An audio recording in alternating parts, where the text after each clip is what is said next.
10.000conjesús.net. Señor mi Dios mío, creo firmemente que estás aquí, que me ves, que me oyes. Te adoro con profunda reverencia. Te pido perdón de mis pecados y gracia para hacer con fruto este rato de oración. Madre mía inmaculada, San José mi Padre y Señor, Ángel de mi guarda, interced por mí. Hoy vamos a intentar hacer este rato de oración contigo, Jesús, no solo con el Evangelio, sino con toda la liturgia de la palabra, porque hoy es uno de esos días en los que la unidad de las Sagradas Escrituras se pone de manifiesto, y es asombroso. No sé si quienes armaron esa composición de las lecturas para la misa de hoy tuvieron que hacer mucho esfuerzo, pero el resultado es evidente, y es que todo apunta hacia un mensaje único, desde la primera lectura hasta el Evangelio. ¿Y cuál es ese mensaje? Empecemos por el comienzo, ¿no? Empecemos por la primera lectura. Allí encontramos a Dios hablando al profeta Ezequiel, hablándonos también a nosotros a través del profeta Ezequiel. Y el mensaje también es muy claro. El mensaje es: quien sigue a Dios tiene que preocuparse por los demás. Y entre las primeras preocupaciones ha de estar el ayudar al prójimo a regresar al camino del bien. Dice el libro del profeta: a ti, hijo de hombre, te he puesto como centinela sobre la casa de Israel. Escucharás la palabra de mi boca y les advertirás al pueblo de Israel, a la casa de Israel, de mi parte. Si yo digo al impío, impío, vas a morir, y tú no le hablas para advertir al impío de su camino, este impío morirá por su culpa. Eso está claro. Pero dice Dios: pero reclamaré su sangre de tu mano, precisamente por no haberle dicho que tenía que cambiar. Y continúa el libro del profeta Ezequiel: pero si tú adviertes al impío para que se aparte de su camino y no se aparta, él morirá por su culpa, pero tú habrás salvado tu vida. Es decir, que acá Dios nos advierte contra uno de esos famosos pecados de omisión, que es el no ayudar al prójimo a que salve su vida por el no corregirle nosotros a tiempo. Las palabras del que acabamos de leer están dirigidas al profeta Ezequiel, pero también, por supuesto, a cada uno de nosotros. Es verdad, nosotros no somos nadie para juzgar. Solo Dios puede hacerlo.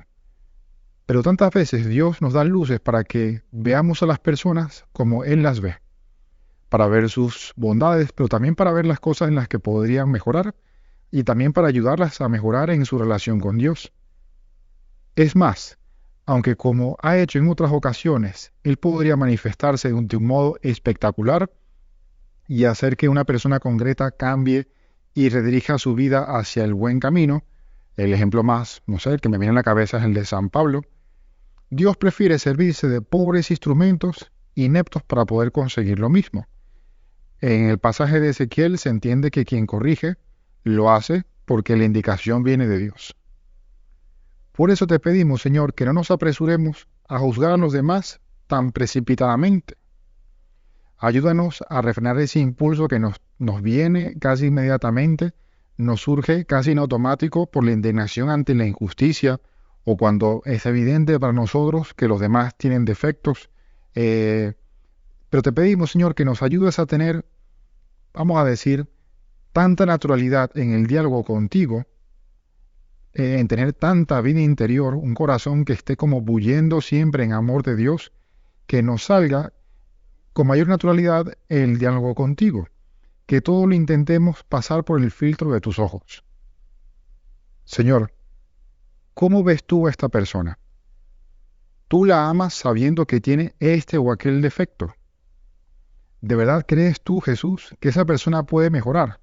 ¿O esa persona ya es un caso perdido?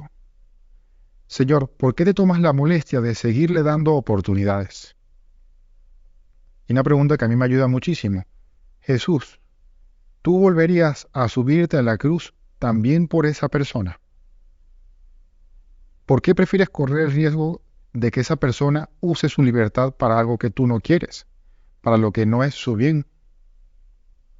Bueno, más o menos estas son las preguntas que nos ayudan a querer a los demás como las quiere Dios, y lo que nos lleva a corregir, a ayudar a las personas como las ayudaría el Dios mismo. Yo creo que esta es la clave para una buena corrección. Pensar por qué Dios la ayudaría a mejorar a esa persona y cómo Dios lo haría. Si no, yo creo que fácilmente terminaríamos siendo el típico martillo de herejes, o sea, el que corrige por corregir un poco para sentirse mejor que los demás, o para sentirse el juez de todo lo bueno y lo malo. O como decimos aquí en Venezuela, la chupetica de ajo, ¿no? O sea, la persona que cae mal porque se la pasa señalando los defectos de los demás, pero juzgando por juzgar y sin ánimo de verdaderamente comprender y de ayudar a ser mejores. Y la segunda lectura refuerza esta idea, porque allí San Pablo nos anima a no deberle nada a nadie a menos que sea amor. Porque, dice San Pablo en la carta a los Romanos, el que ama al prójimo ha cumplido plenamente la ley. Pues el no adulterarás, no matarás, no robarás, no codiciarás, y cualquier otro precepto que sea corregible en los demás, se compendian en este mandamiento. Amarás a tu prójimo como a ti mismo, porque la caridad no hace mal al prójimo. Por tanto, la caridad es la plenitud de la fe, de la ley. Es decir, esto que hemos escuchado tantas veces, al prójimo como a uno mismo. Y si corregir ha de ser el fruto del amor a los demás, y si debemos amar a los demás como a uno mismo, yo creo que vale la pena que nos preguntemos, ¿cómo me gustaría a mí que la persona que más me ama me ayudase a ser mejor? Es decir, ¿cómo me gustaría que esa persona me corrigiese? Que aunque me tenga que decir las cosas con total sinceridad, lo hiciese de tal modo que yo entienda que lo hace por mi bien y que yo vea que esa persona cree que yo puedo mejorar. Y claro, como la respuesta a quién es la persona que más me ama tiene una única respuesta, que eres tú, Señor, es Dios, es lógico que yo me pregunte, oye, yo revisando mi vida, ¿de qué modo me ha ido llevando Dios a mejorar? ¿Ha habido o no ha habido paciencia? Yo creo que claramente hay que admitir que sí ha habido excesiva paciencia, Señor. Te has pasado de paciente con nosotros. Señor, yo he comprendido de inmediato que has sido tú detrás de tantos sucesos que en su momento yo no entendía, pero que ahora los veo y digo, ese es Dios que me estaba ayudando a ser mejor. ¿Cómo sería yo si Dios no me hubiese corregido en el pasado a través de sucesos, a través de indicaciones de personas o de inspiraciones, por ejemplo, en ratos de oración como este que estamos haciendo ahora contigo, Jesús? Tal vez cuando tú, Jesús, nos has querido indicar algo, corrigiéndonos por nuestro bien, nos hemos dejado llevar por el orgullo o por la comodidad y no hemos hecho caso a esa recomendación que vemos en el Salmo de hoy. Ojalá escuchéis la voz del Señor. Salmo 94. No endurezcáis vuestro corazón. Pero Jesús, tú has sido paciente con este pobre corazón nuestro endurecido. Tú nos exiges con la exigencia del amor. Cuando nos resistimos es porque no hemos sabido apreciar lo que te mueve a exigirnos, que lo que te mueve a exigirnos no es la crueldad déspota, ni la actitud del martillo de herejes. Cuando nos damos cuenta de que nos amas, nos ha sido mucho más fácil dejarnos exigir por ti. Ayúdanos a vivir esto mismo con los demás, cuando nos toque exigirles, por supuesto. El Evangelio de hoy es, en ese sentido, pues, un broche de oro a ese tema que la Iglesia nos propone para la liturgia de este domingo, porque se trata de ese pasaje de la corrección fraterna. Allí tu Señor nos das instrucciones precisas de cómo corregir al hermano que peca.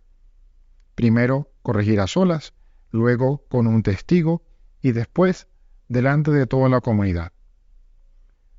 Pero aunque sigamos estas instrucciones al pie de la letra, si antes no hemos pasado por el corazón de Dios para ver cómo nos ama a nosotros y por eso nos exige, pues corremos el riesgo de que en lugar de ganar a un hermano para el camino del bien, lo terminemos alejando porque no consiguió en nosotros ese amor de un Dios que porque le ama, le exige pacientemente.